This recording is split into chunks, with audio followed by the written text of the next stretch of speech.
Assalamualaikum warahmatullahi wabarakatuh. Bismillahirrahmanirrahim. Alhamdulillahi rabbil alamin. Wassalatu wassalamu ala asyrafil anbiya'i wal mursalin wa ala alihi wa sahbihi rasulillahi ajma'in. Wa qala rabbi israh li sadri wa yassir li amri wahlul 'uqdatam min lisani yafqahu qawli. Subhanaka la ilma lana illa ma 'allamtana innaka antal alimul hakim. Wa tub 'alaina innaka antat tawwabur rahim. Wala hawla wala quwwata illa billahil aliyyil azim. Wa nahnu 'ala zalika minasy syahidin wasyakirin, amma ba'du. Bapak Ibu, syukur alhamdulillah pada malam hari ini kembali kita dapat berkumpul bersama-sama menjalankan perintah Allah Subhanahu wa Ta'ala, melaksanakan sembahyang fardu maghrib yang insya Allah nanti kita juga akan melaksanakan sembahyang fardu isya. Bapak Ibu sekalian, masuk kita mengenal nama Allah Al-Wasi'. Al-Wasi' adalah nama Allah yang ke-46. Al-Wasi' artinya yang maha luas. Maha luas kadang-kadang disandarkan kepada ilmu pengetahuan, artinya ilmu Allah sangatlah luas. Sehingga apapun yang kita tanyakan kepada Allah pasti akan dijawab oleh Allah. Tidak ada satupun yang tidak diketahui oleh Allah. Allah berfirman, fa aynama tuwallu fasamma wajhullah innallaha wasi'un alim. Kemanapun kalian menghadap, maka di sana Allah, dan sesungguhnya Allah maha luas lagi maha mengetahui. Ayat ini jangan diartikan kemana kalian menghadap, kalian bertemu zatnya Allah. Maksud daripada ayat tersebut, sebagaimana dikatakan oleh ulama tafsir, ialah kemanapun kalian menghadap, di sana kalian temui nikmat Allah Subhanahu wa Ta'ala. Jadi jangan diartikan kemanapun kalian menghadap, kalian bertemu zat Allah. Nah, kalau itu artinya agak lain. Jadi menurut ulama tafsir, artinya kemanapun kalian menghadap, kalian menemui nikmat Allah. Nah, di mana kita hendak berdiam, tetap diberi Allah nikmat. Di tengah laut berdiam, tajak punduk, maguna nikmat Allah juga. Lawan apa makan? Munjun maksudnya. Munjun kan nikmat Allah juga. Ikan, angin dan sebagainya.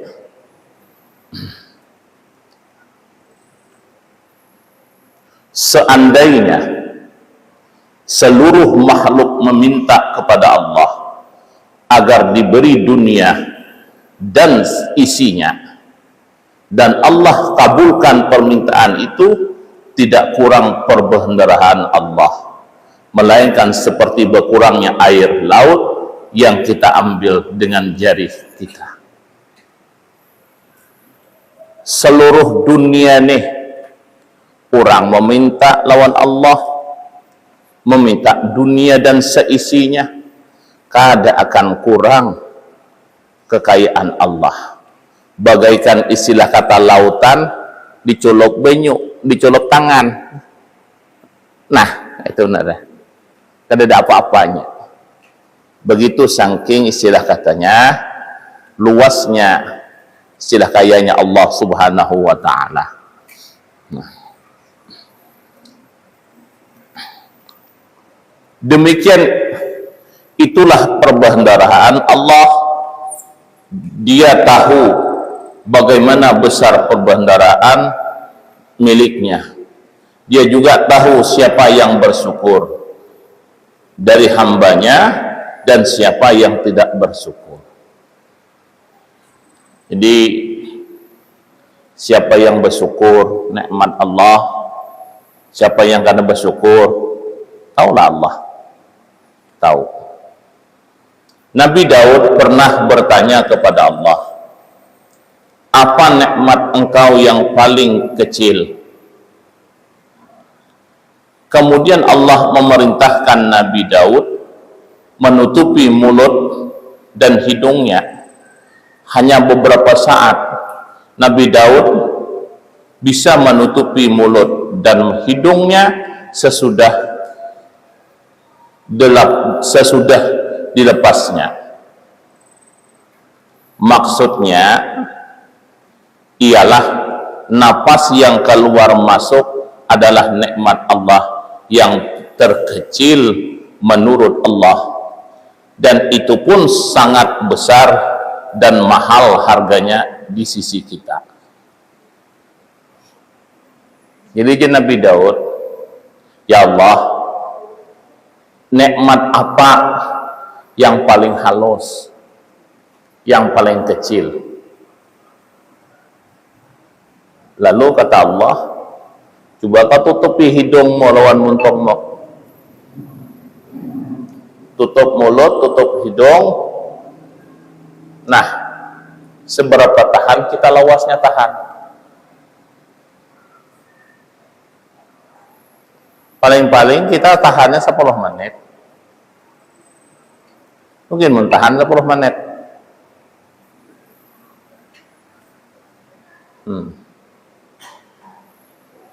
Makanya ada belum orang bertanding bertahanan napas. Ada. Cuma suaha juga orang bertanding bertahanan napas. Banjar, Melayu, Bugis. Ya.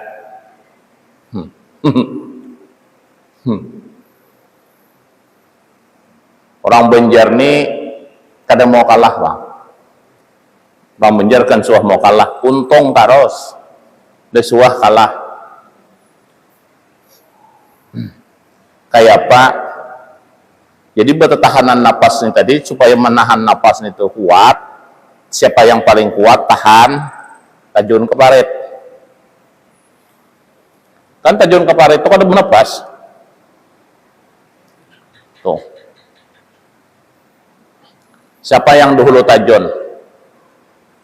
Orang Bugis tajun dulu. Tajun orang Bugis, pau tajun. 5 menit timbul. Udah tahan lagi, nah hunga-hunga kan ambil napas mah 5 menit. Tajun pulang. Nah kedua orang Melayu tajun. Sekali orang Melayu tajun, wow tajun. 5 menit lewat, 6 menit lewat, 7 menit lewat, 8 menit lewat, 10 menit timbul. Berarti hebat Melayu nih daripada nang Bugis. Melayu 10 menit. Pas Banjar yang ketiga. Sekali Banjar tajun, pau tajun. Sejam kada timbul.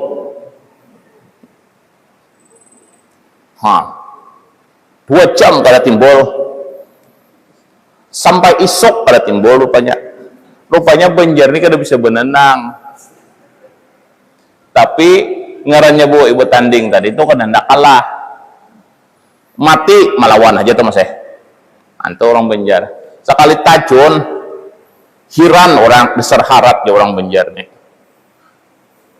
2,5 jam kada timbul 2 hari imbang itu hanya timbul bengkak rupanya upanya kawan kada bisa nang benenang nah jadi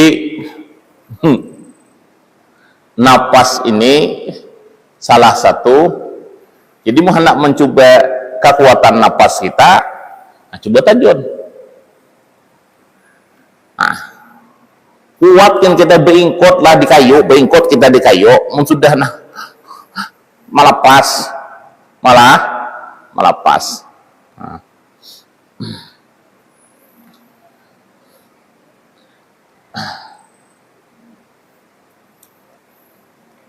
Makanya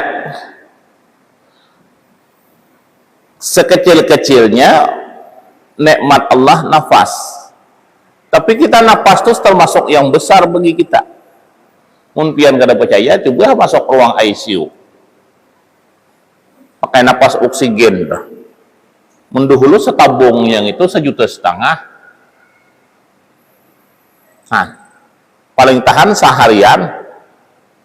Nah, seharian. Jadi berapa kita nita hutang nikmat lawan Allah nang kita bebas disuah lo belum oksigen tuh langka disuah kan diumumkan oksigen langka hanya ada oksigen di parit ijab atau di parit cagat sana hanya ada sibuk kita ke parit cagat sana Sungai Salak habis oksigen sudah disuah belum. Nah, kada suah belum. Artinya nikmat Allah yang diberikan kepada kita tidak pernah Allah kurangi sedikit pun lawan kita. Cuma kita kada hendak bersyukur, kada hendak berpikir. Hanya kita mementingkan diri kita sendiri saja. Lupa. Yang penting aku nyaman. Nah, makanya mensuah pakai oksigen itu, tuh tahu rasa tak? Betapa mahalnya rupanya napas itu. Nah.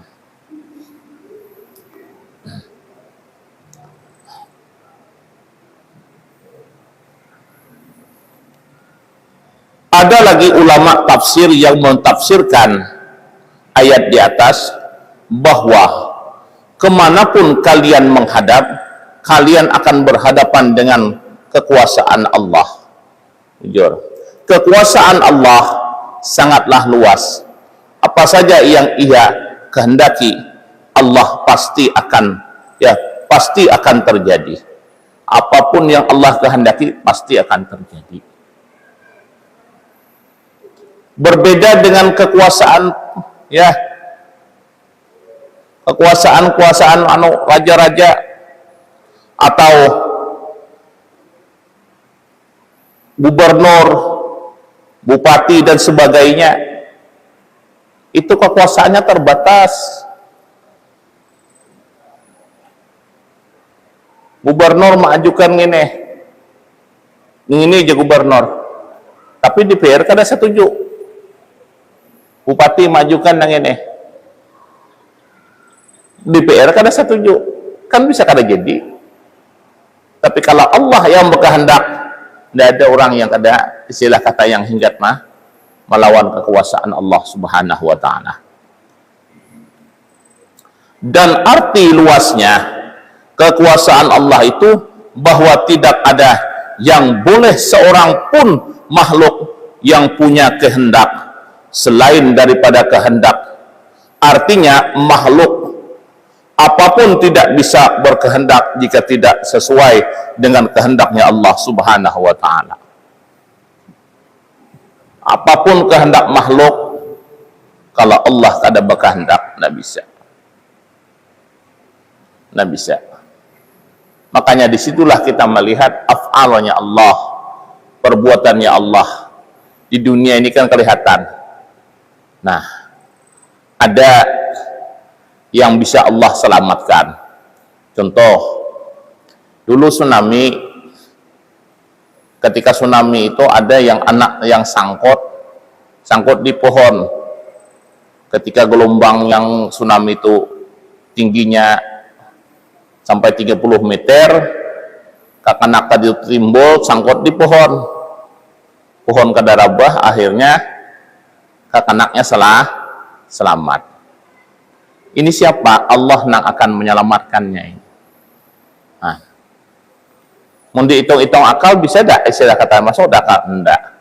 Ini Allah yang berkuasa. Kayak apapun kehendak istilah kata makhluk untuk mencelakai, kalau Allah katanya tidak, makhluk ini tidak bisa mencelakai. Makanya kelihatan kebesaran Allah Subhanahu wa Ta'ala.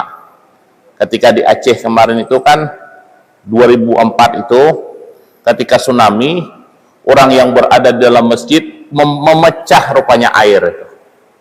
Rumah, gedung, apa semuanya hancur dihantam air. Tapi masjid alhamdulillah retak aja ada. Ini menunjukkan kekuasaannya Allah Subhanahu wa Ta'ala. Kenapa lagi kita yang hendak istilah kata Makanya disitulah sebanyak orang istilah kata melihat kekuasaan Allah. Nah, tentang terjadinya tsunami itu melihat masjid tidak sedikit pun rusak, bahkan cat-catnya nggak ada apa-apa. Nah, ini berarti ya masih dilindungi Allah Subhanahu wa Ta'ala. Gedung-gedung yang tinggi habis, rumah-rumah yang kokoh habis, yang wasinya tahan-tahan habis. Nah, hanya air saja dulu yang Allah kirim untuk menghancurkan masyarakat manusia di dunia ini, hancur. Belum lagi pasukan-pasukan yang lain lagi. Maka ketika pasukan gajah ingin menghancurkan Ka'bah, ya, gajah itu kan kayak kuatnya. Maka gajah-gajah istilah kata Arab itu ganal-ganal, ya, ganal-ganal gajahnya. Hampir istilah kata 2 kali gajah Indonesia ini ganalnya. Tapi cuma dengan burung ababil, gajah melawan burung, kalah burung, kalah gajah. Kalau dihitung berkelahi sekali juga dijejak gajah, mati burung. Tapi tidak. Nah, burung datang, burung tuh tawaf dulu di Ka'bah. Nah, menghormati Ka'bah. Pasukan itu menghormati Ka'bah dulu. Oh, hanyar menyerang. Habis gajah. Puntang panting bukahan, mati gajah. Nah, ini berarti Allah punya kuasa. Manusia ini kadang-kadang kita kalau sudah Allah menghendaki. Nah, mudah Allah nak menghancurkan kita ini mudah. Kayak posat, gampang. Melimpah sajalah air laut ini, air sungai ini. Melimpah air sungai ini sampai menenggelamkan istilah kata nang rumah-rumah kita, kemana kita nak bukahan? Kita ini datarannya dataran rata. Lain kayak orang di gunung sana, bukahan ke bukit, masih ada lagi istilah kata nang tinggi. Kita kemana bukahan? Kalau buka ke bukit 30, mati kita. Nah, mudah bagi Allah, hendak mudah, tidak ada susah. Nah, cuma kadang itulah manusianya kekurang bersyukur. Orang yang saleh lagi ahli ibadah dikehendaki Allah, begitu juga orang yang jahat, yang ahli maksiat juga dikehendaki oleh Allah. Bahkan orang yang kafir dan syaitan yang mengadu, yang menggoda manusia juga dikehendaki oleh Allah Subhanahu wa Ta'ala. Maka mudahan kita diberi hidayah oleh Allah, ya. Memang semuanya itu nang istilah kata nang taat, maksiat, semuanya itu memang semuanya Allah Subhanahu wa Ta'ala yang menghendakinya. Nah, cuma di situ itulah toh disuruh kita mengambil pelajaran, pelajaran.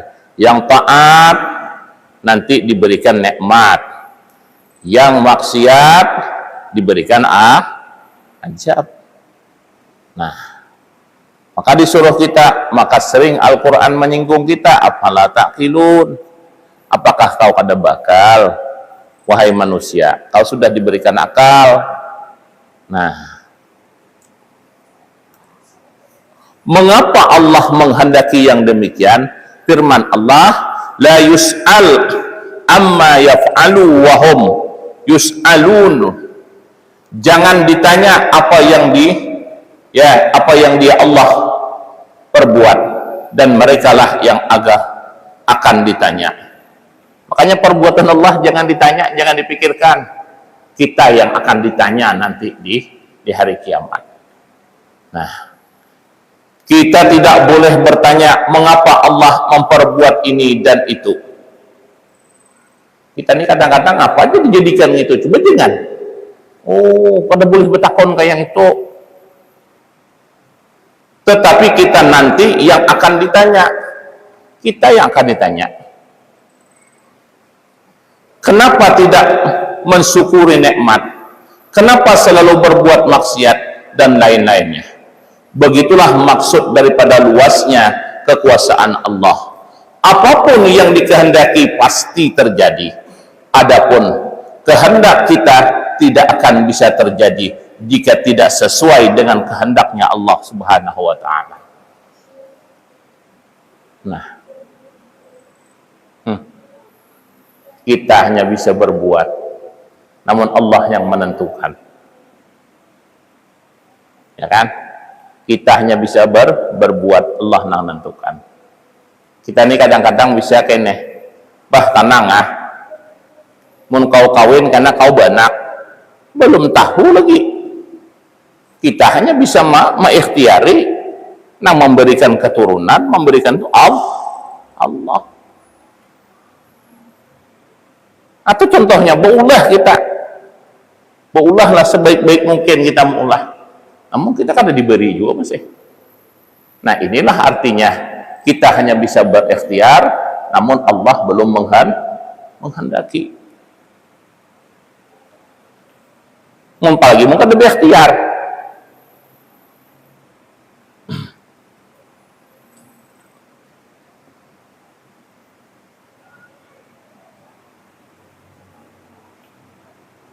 Di dalam Al-Quran disebutkan pula tentang keluasan Allah yang bergandeng dengan maghfirahnya Allah. Inna rabbaka wasi'ul maghfirah, bahwasanya ampunan Tuhan engkau sangat luas. Seorang datang kepada Rasulullah melaporkan dosanya, apakah diterima taubatnya atau tidak. Jika ia bertaubat, Rasulullah bertanya, datang, ya Rasulullah, kira-kira taubatku ini diterima apa tidak? Apakah dosa engkau, ia mengatakan, ia mengaku sangat besar Rasulullah. Kenal dosaku ya Rasulullah aja. Rasulullah pun bertanya lagi, bagaimana dengan gunung? Lebih besar dosaku ya Rasulullah. Ya Rasulullah, lawan gunung itu mana kenalnya dosamu? Kenal dosaku ya Rasulullah aja. Pokoknya kenal pada gunung dosanya. Bagaimana dengan bumi ya Rasulullah? Lebih besar dosaku ya Rasulullah. Ya Rasulullah, bagaimana lawan bumi nih? Kenal dosaku ya Rasulullah aja. Apa kenalnya lah, melebihi bumi. Bagaimana dengan langit? Ya Rasulullah, bagaimana dengan langit? Mana kenalnya langit pada dosamu? Lebih besar dosaku ya Rasulullah. Bagaimana dengan semesta alam ini ya Rasulullah? Lebih besar dosaku. Bagaimana dengan maghfirahnya Allah? Nah, bagaimana ya Rasulullah dengan keampunannya Allah? Lebih besar maghfirah Allah Subhanahu wa ta'ala. jadi besar. Nah, makanya tadi ayat tadi tuh, inna rabbaka wasi'ul maghfirah. Allah lebih besar lagi pengampunannya kepada kita. Maka kita jangan pernah istilah kata ganal dosa kuning sata banyak usata. Kada kebakulan lagi bebekul ka dosa itu. Lalu istilah kata sebanyak apapun dosa, sebanyak apapun seluas-luasnya dosa-dosa kita, masih luasnya ampunan Allah Subhanahu wa ta'ala. Jadi kita jangan berputus asa. Ini kadang-kadang kada payah lagi aku meminta ampun, marah lagi aku masuk neraka, nyaman pisinnya masuk neraka atau pisinnya kenal benar aja dosa aku nih dah, marah lagi aku ikhlas ikhlas masuk neraka, masuk ke api aja awak kada ikhlas, apalagi masuk neraka. Ada nang bisa kayak gitu, dipadehi baik-baik, jangan lagi anulah, jangan lagi digawi, kada punya marah aja, aku aja masuk neraka. Mungkin tapi ada lagi nang masuk neraka aja, sunyi neraka,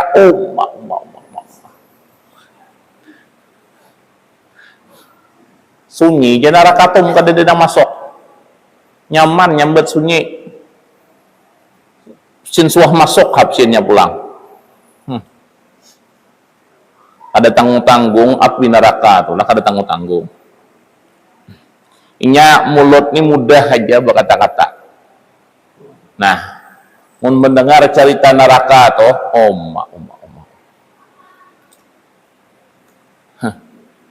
Bayangkan Pak, batu yang ada di api neraka itu, tejejaknya batu tuh menggurak utak. Adalah di dunia ini panas yang kayak itu, terjejak api menggurak utak. Adalah kok. Nang ini terjejak batunya menggurak otak kita langsung. Betapa dahsyat dan panasnya api neraka. Tapi ada yang sanggup nantang. Jangankan itu kadang-kadang ditantang. Orang bahari hantu penunggu aja kadang-kadang jangan ditantang. Ini kadang-kadang kan ini jurang sini wadahnya angker. Mau hendak tahu lawan aku, ayo timbul sini. Ayo timbul sini, lawan aku hendak tahu. Nantang, nih aku hendak tahu nih. Sekalinya timbul tak kami yu awak. Kan ada loh di daerah situ ngarannya naga belingkar lah. Naga belingkar itu rupanya mungkin naga belingkar itu dari Beheri dan ngaran tuh makan naga belingkar. Jadi ku takon niko, kenapa makan naga belingkar? Ada naga usah aja belingkar. Belingkar tuh bano kan ini kan. Iya juga kah ya? Kan ada di hujung di hujung daripada ini naga tuh aja bau ada lagi di hujung ke pangkal sini pulang di hujung parit 3D di hujung situ tuh ada sekitar 2 hektar lah ya lahan situ munjun situ karena benar ya aku suah juga sampai belum ada yang nantang mun bujur ada aja naga belingkar tuh coba tarai muncul sekalinya muncul Pak berjalan di atas benih tuh ada panjang dah juga 2,5 dah kuning ya kuning karbang modelnya benda tuh karbang benda tuh buka kawan tadi tuh naik ke pondok takameh hidin takameh ketakutan atau takameh kada terasa lagi takameh di salawat ubat usah aku juga kada lagi nantanghan itu hanya menantang nang istilah kata nang benda yang ada di dunia, makhluk di dunia. Neraka hendak ditantang-tantang. Ya. Dihikayatkan bahwa orang yang pernah membunuh 100 orang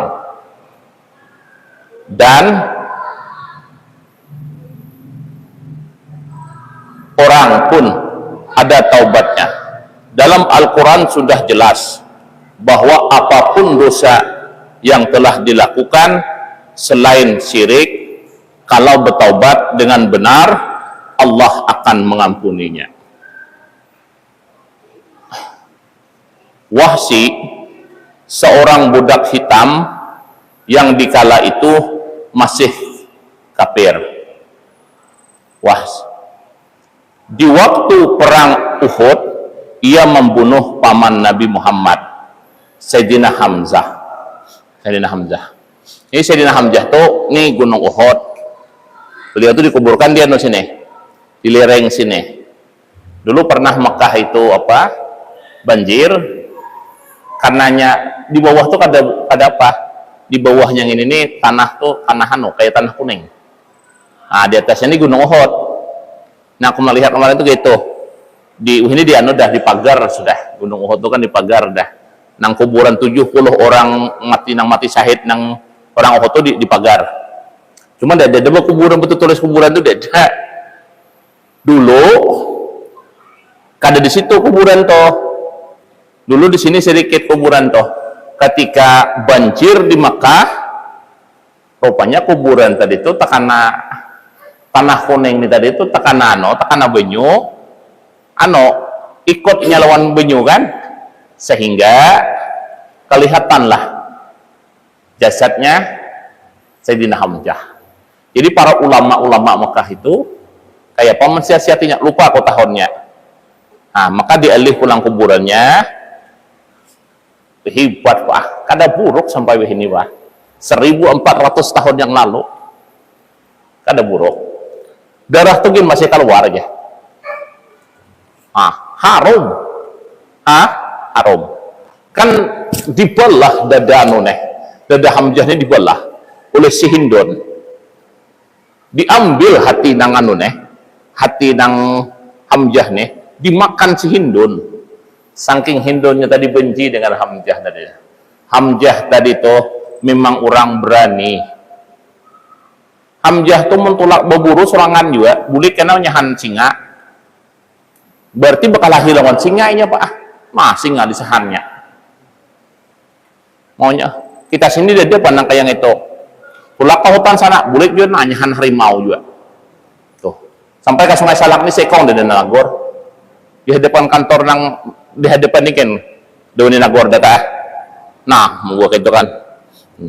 Kan tapi banyak bunyi depan lalu situ. Nah, di Nagor data. Menang itu nanti di sahan kan nah. Jenah sekong pura-pura kada melihat aja. Kenapa? Karena Hamzah ini berani. Jadi Wahsy itu yang membunuh membunuh Sayyidina Hamzah. Wahsy itu pulang ketika di perang melawan nang Romawi, situ Wahsy, aku dulu membunuh pamannya Rasulullah, sekarang aku harus membunuh panglima itu pulang, membalas ini pulang. Setelah masuk Islam dia membunuh panglima, baru terbalas dia Wahsy. Nah, Wahsy seorang budak hitam yang dikala itu masih kafir. Di waktu perang Uhud, ia membunuh paman Nabi Muhammad, Sayyidina Hamzah, dan dada beliau dibelah untuk diambil hatinya. Wallahu alam bisawab. Kainah pulang sampai wayahnya. Nah, pas. Al-Fatihah. A'udzubillahi minasyaitonir rajim. Bismillahirrahmanirrahim.